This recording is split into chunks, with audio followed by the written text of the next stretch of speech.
हमारे कैंडिडेट्स अजय कुमार जी और बाना गुप्ता जी स्टेज पे इंडिया गठबंधन के सीनियर नेता, कांग्रेस पार्टी और इंडिया गठबंधन की बाकी पार्टियों के कार्यकर्ता, भाइयों और बहनों, प्रेस के हमारे मित्रों, आप सबका यहां बहुत बहुत स्वागत, नमस्कार, जोहार। ये जो लड़ाई चल रही है झारखंड के चुनाव में, इससे पहले लोकसभा चुनाव में हर प्रदेश में लड़ाई विचारधारा की है। एक तरफ कांग्रेस पार्टी और इंडिया गठबंधन, दूसरी तरफ बीजेपी और आरएसएस। एक तरफ मोहब्बत, एकता, भाईचारा, इज्जत, दूसरी तरफ नफरत, हिंसा, क्रोध, अहंकार। ये लड़ाई है। हम कहते हैं कि संविधान को बचाना है। संविधान हिंदुस्तान का है। संविधान जनता की रक्षा करता है, गरीबों की रक्षा करता है। और बीजेपी चाहती है कि इस संविधान को खत्म किया जाए और जैसे पहले हुआ करता था वैसे एक बार फिर हिंदुस्तान को चलाया जाए। भाइयों और बहनों, कुछ साल पहले कन्याकुमारी से कश्मीर तक हमने यात्रा निकाली थी। हम चले थे और एक ही मैसेज था,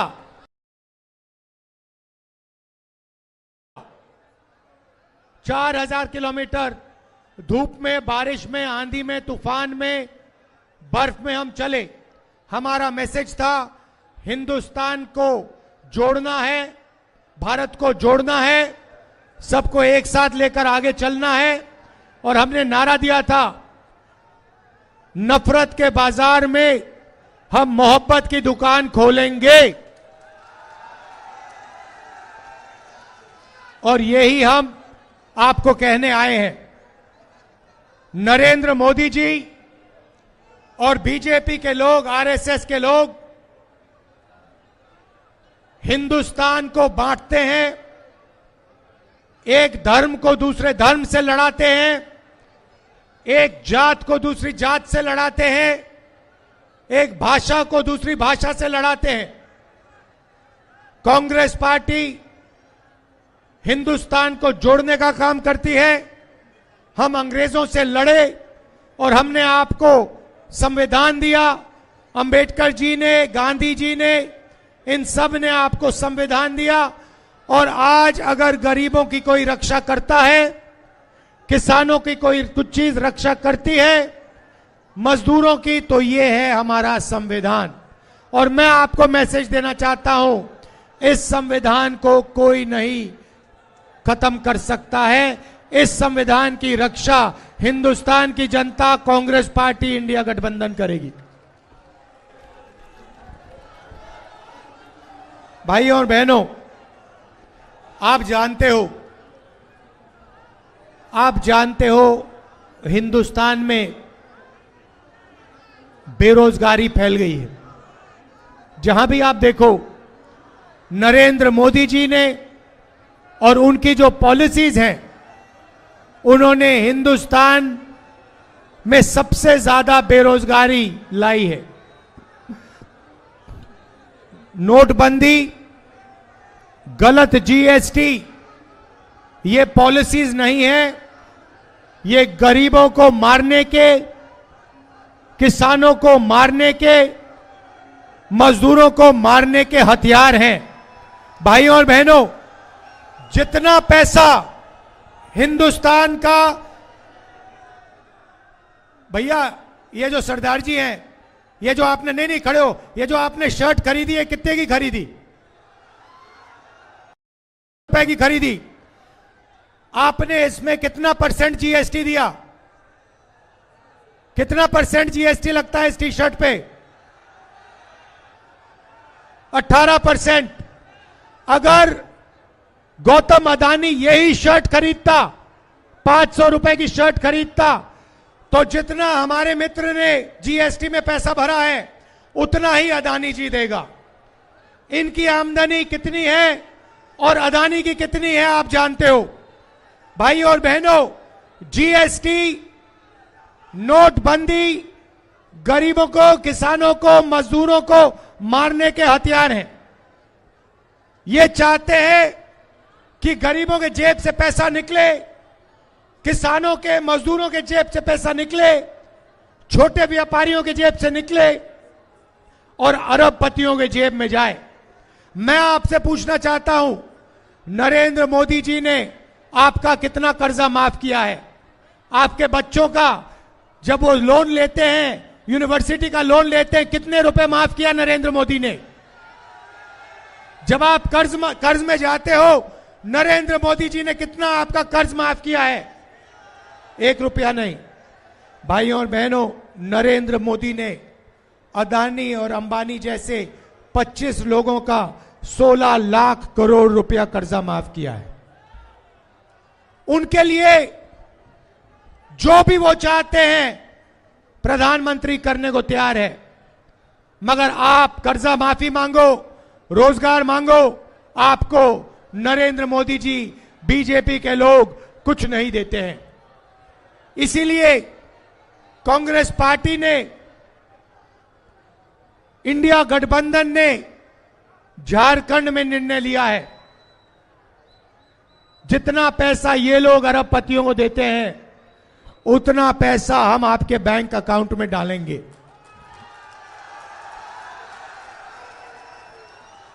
शुरुआत महंगाई की चोट हमारी महिलाओं को लगती है।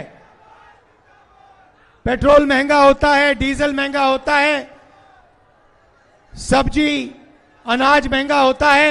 सबसे ज्यादा दर्द, सबसे ज्यादा दुख हमारी महिलाओं को होता है। वो इस देश की रीढ़ की हड्डी हैं, वो इस देश के भविष्य को की देखभाल करती हैं।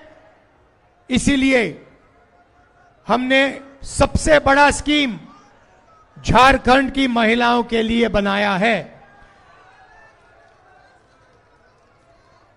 भाइयों और बहनों, यहां पे जो महिलाएं आई हैं, हजारों महिलाएं यहां आई हैं, मैं आपको कहना चाहता हूं, झारखंड की महिलाओं को चुनाव जीतने के एकदम बाद इंडिया गठबंधन हर महिला को 2,500 रुपए बैंक अकाउंट में हर महीने डाल के देगा। जनवरी, फरवरी, मार्च, अप्रैल, मई, जून, जुलाई, अगस्त, सितंबर, 1 तारीख को आपके बैंक अकाउंट में खटाखट खटाखट खटाखट 2,500 रुपए सीधा अंदर जाएगा और आपको मिलेगा। आपको राशन 7 किलो हर व्यक्ति को हर महीने राशन मिलेगा और गैस सिलेंडर 450 रुपए का होगा।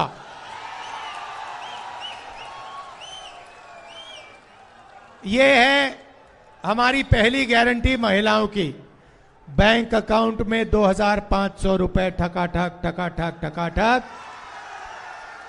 गैस सिलेंडर 450 रुपए का और 7 किलो राशन हर व्यक्ति को हर महीने। अब अगर झारखंड में कोई बीमार होगा तो हम आपके लिए एक नई स्वास्थ्य बीमा योजना ला रहे हैं, हेल्थ इंश्योरेंस ला रहे हैं। आपको कोई भी ऑपरेशन करवाना हो, कैंसर का इलाज करवाना हो, स्टेंट लगवानी हो, दिल का वाल्व बदलना हो, जो महंगे ऑपरेशन होते हैं, सरकार आने के एकदम बाद गरीब से गरीब व्यक्ति अस्पताल में जाएंगे और उनको फ्री में 15 लाख रुपए तक का इलाज झारखंड की सरकार देगी।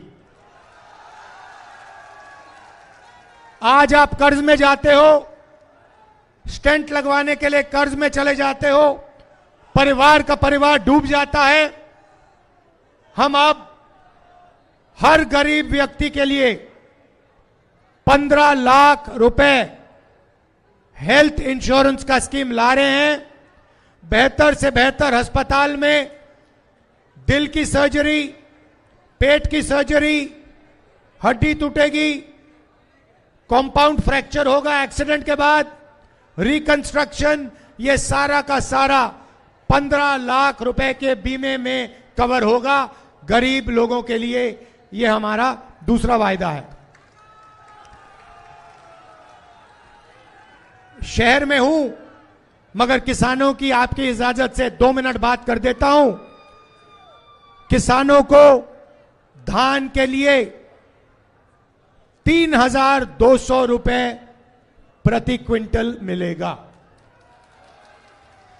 हम चाहते हैं कि गरीबों के बैंक अकाउंट में कैश इंजेक्शन हो, पैसा डालना चाहते हैं, क्योंकि हम जानते हैं जब हम गरीबों के बैंक अकाउंट में पैसा डालते हैं तो अर्थव्यवस्था चालू हो जाती है।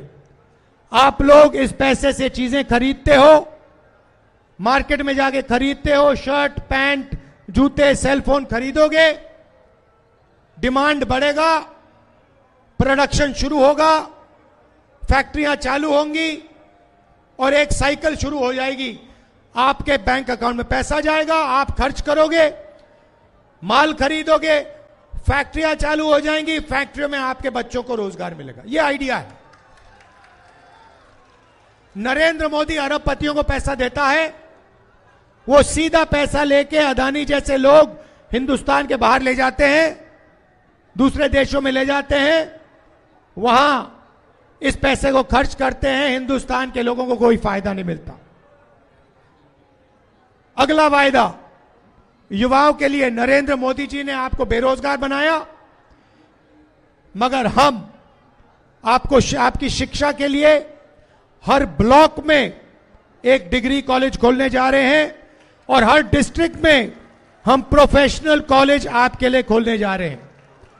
500 एकड़ का इंडस्ट्रियल पार्क युवाओं के लिए रोजगार देने के लिए हर डिस्ट्रिक्ट में खुलेगा और 10 लाख युवाओं को हम झारखंड में प्राइवेट सेक्टर में और पब्लिक सेक्टर में रोजगार देने जा रहे हैं, सरकार में रोजगार देने जा रहे हैं। आखिरी बात, एक आपके सामने दीवार बनाई गई है। कहा गया है कि 50% से ज्यादा रिजर्वेशन नहीं मिल सकता। मैंने पार्लियामेंट में साफ कह दिया और यहां मैं दोहराना चाहता हूं कि कांग्रेस पार्टी और इंडिया गठबंधन ये जो रिजर्वेशन में 50% वाली दीवार बना रखी है, इस दीवार को हम तोड़ के परे कर देंगे, हटा देंगे। झारखंड में दलितों को 10% से बढ़ाकर 12% रिजर्वेशन मिलेगा, आदिवासियों को 26% से बढ़ाकर 28% मिलेगा, पिछड़े वर्ग को 24% से बढ़ाकर 27% रिजर्वेशन मिलेगा। हम ये करके देंगे।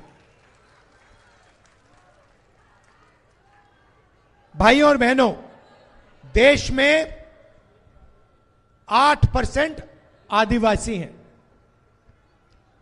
15% अल्पसंख्यक हैं, 15% दलित हैं, 50% पिछड़े वर्ग के लोग हैं।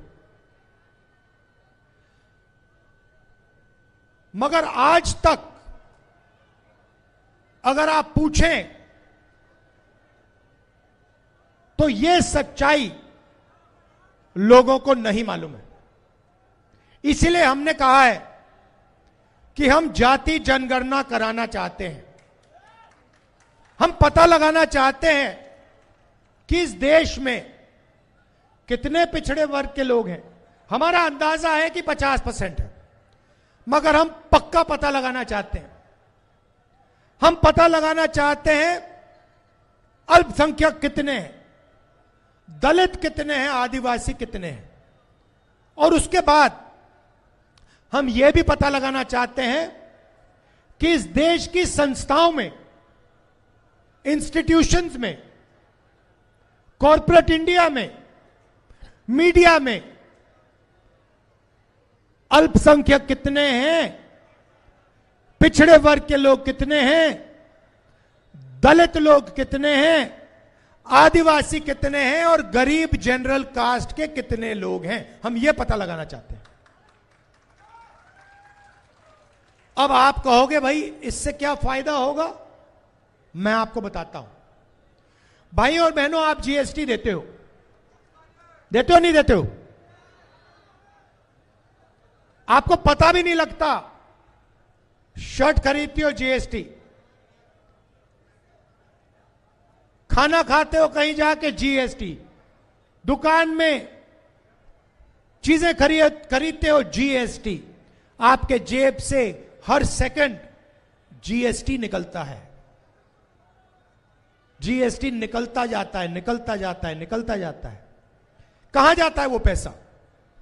वो पैसा हिंदुस्तान की सरकार के पास जाता है और फिर हर साल हिंदुस्तान की सरकार निर्णय लेती है कि उस पैसे को कैसे खर्च किया जाएगा।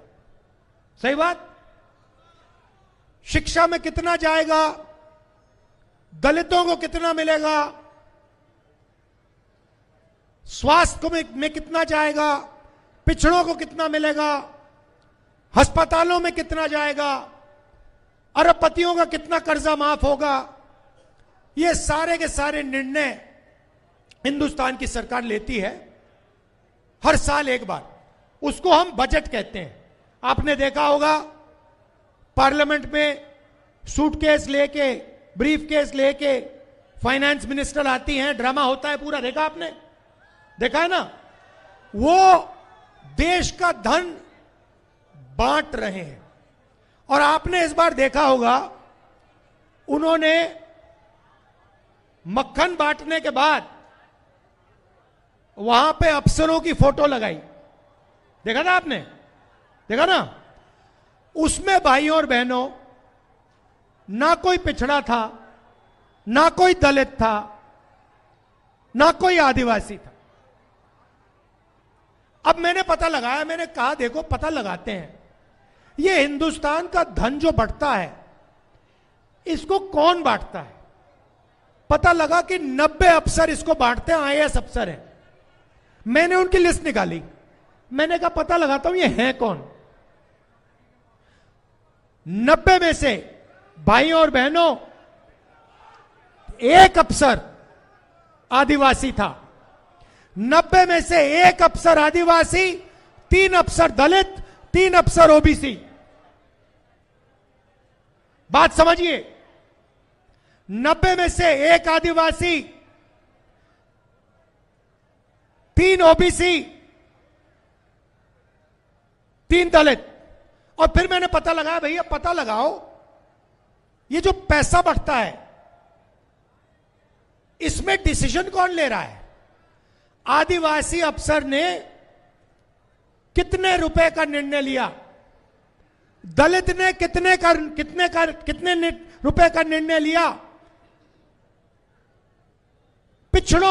पिछड़े अफसरों ने कितने रुपए का निर्णय लिया। आप हैरान हो जाओगे। पिछड़ों की आबादी 50%।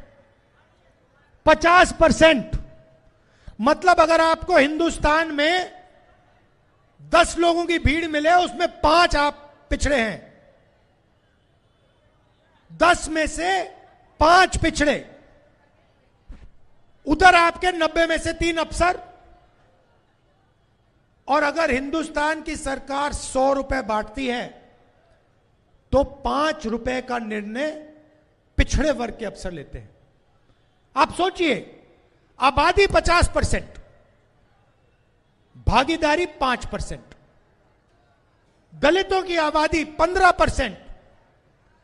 अगर हिंदुस्तान की सरकार 100 रुपए बांटती है तो दलित अफसर 1 रुपया का निर्णय लेते हैं। आपकी भागीदारी 100 में से 1 रुपया और आपकी आबादी 15%, आदिवासी 8% है। 100 रुपए में से 10 पैसे का निर्णय आदिवासी अफसर लेता है। यही हालत अल्पसंख्यकों की है। मतलब अगर आप 90% हिंदुस्तान को एक तरफ कर दो, इनकी इस देश में कोई भागीदारी नहीं है। आप मुझे बताओ ना, आप टीवी देखते हो, देखते हो नहीं देखते हो? देखते हो ना? आपको उसमें एंकर दिखते हैं, एंकर दिखते हैं ना, जो दिखते हैं ना, जो पत्रकार होते हैं। आपने कभी आदिवासी पत्रकार देखा है? आपने कभी पिछड़ा पत्रकार देखा है? दलित पत्रकार देखा है? अल्पसंख्यक पत्रकार देखा है? ना। 5% के बीच में बातचीत चल रही है। मगर आपको टीवी पे कभी किसान दिखा, मजदूर दिखा, छोटा व्यापारी दिखा? ना। अंबानी की शादी दिखी? नाच गाना दिखा अंबानी की शादी में? तो ना आप मीडिया में हो, ना आप सरकार में हो। प्राइवेट अस्पतालों की लिस्ट निकाल दो, उनके मालिकों की लिस्ट निकालो, मुझे बता दो। ये जो हैं सारे बड़े बड़े प्राइवेट अस्पताल, इनका मालिक एक ओबीसी, एक दलित, एक आदिवासी, एक अल्पसंख्यक मुझे दिखा दो, मान जाऊंगा मैं। Private university, private college, private अस्पताल, हिंदुस्तान की 500 सबसे बड़ी कंपनियां, उसमें मुझे 90% से एक बंदा दिखा दो, मैं मान जाऊंगा। यह मैं आपको बताने आया हूं। इस देश में आपकी भागीदारी है ही नहीं। आप सिर्फ जीएसटी देते हो, आप सिर्फ मजदूरी करते हो। ये जो इमारतें हैं, ये आपने बनाई हैं। ये जो सड़कें हैं, ये जो फ्लाईओवर हैं, ये आपने बनाए हैं। मगर ये जो मॉल आप बनाते हो, इनमें जो रेस्टोरेंट हैं, इनमें जो दुकानें हैं, आप इन दुकानों में, इन रेस्टोरेंट में अंदर ही नहीं जा सकते। आपको जूता मार के बाहर कर देंगे। यह सच्चाई है। 90% को अंदर नहीं जाने देंगे। तो मैं ये आपसे कहना चाहता था, यही है आपका रखवाला। यही हिंदुस्तान के गरीब को, कमजोर को, किसान को, मजदूर को, छोटे व्यापारी को बचा सकता है। और अब नरेंद्र मोदी, बीजेपी, आरएसएस इसको खत्म करने की कोशिश कर रहे हैं। मैं आपको बता रहा हूं, इसको हम कभी छूने नहीं देंगे। खत्म करने की बात छोड़ो, छूने नहीं देंगे।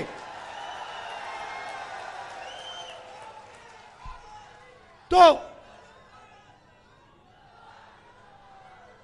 अब यहां पे मैं आपको जमशेदपुर की बात बनाना चाहता हूं।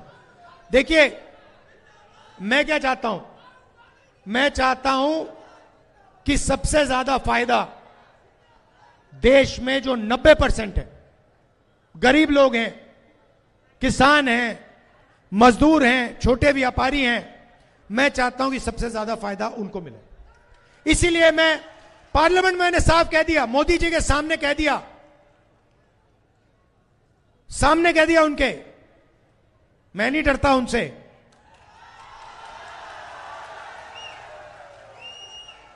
आजकल मैं नहीं डरता, बात समझ लो, मैं नहीं डरता उनसे।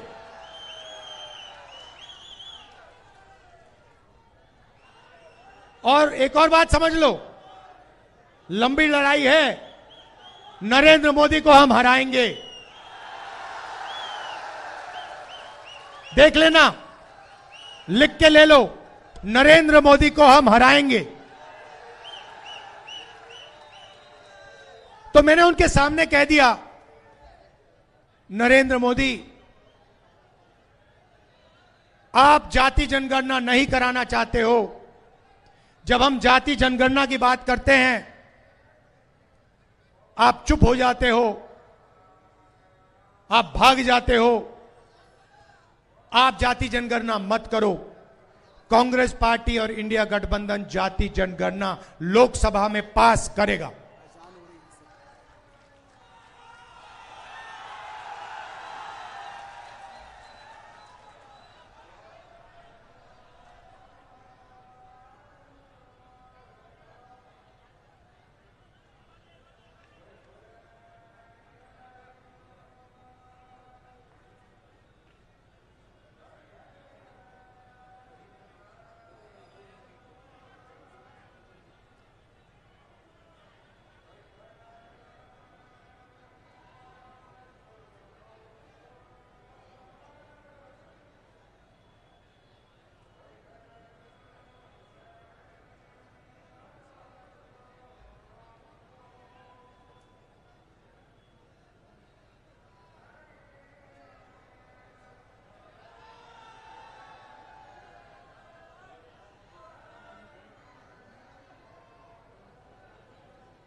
तो मैंने वहां सामने कहा कि देखिए नरेंद्र मोदी जी,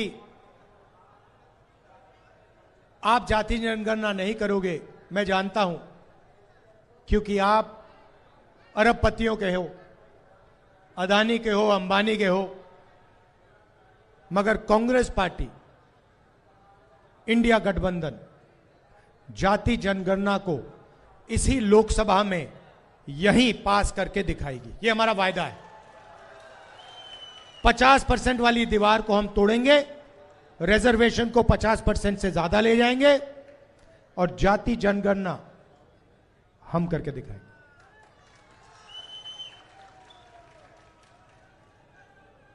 तो ये मैं आपसे कहना चाहता था। देखिए, मेन बात क्या है, ये देश सबका है, हर धर्म का है, हर जात का है, हर भाषा का है, और हम सबको एक साथ मिलकर भाईचारे के साथ, मोहब्बत के साथ इस देश को आगे ले जाना है। यही बात है। देखिए, जब नफरत फैलती है, हिंसा फैलती है, डर फैलता है, तो बेरोजगारी फैलती है, अर्थव्यवस्था ठप होती है। हम चाहते हैं कि नफरत के बाजार में मोहब्बत की दुकान खुले, और हम लगे रहेंगे 24 घंटा लगे रहेंगे हिंदुस्तान में नफरत को मिटाने के लिए। और आप जानते हो कि नफरत को नफरत से नहीं काटा जा सकता है। सही बात। नफरत को सिर्फ मोहब्बत से काटा जा सकता है। इसीलिए हम नफरत को मोहब्बत से हराकर दिखाएंगे। ये लड़ाई है। एक तरफ नफरत से भरे हुए लोग हैं, डरे हुए लोग हैं, आरएसएस के लोग, बीजेपी के लोग। इनके आपने चेहरे देखे होंगे, मुस्कुराते नहीं है ये लोग।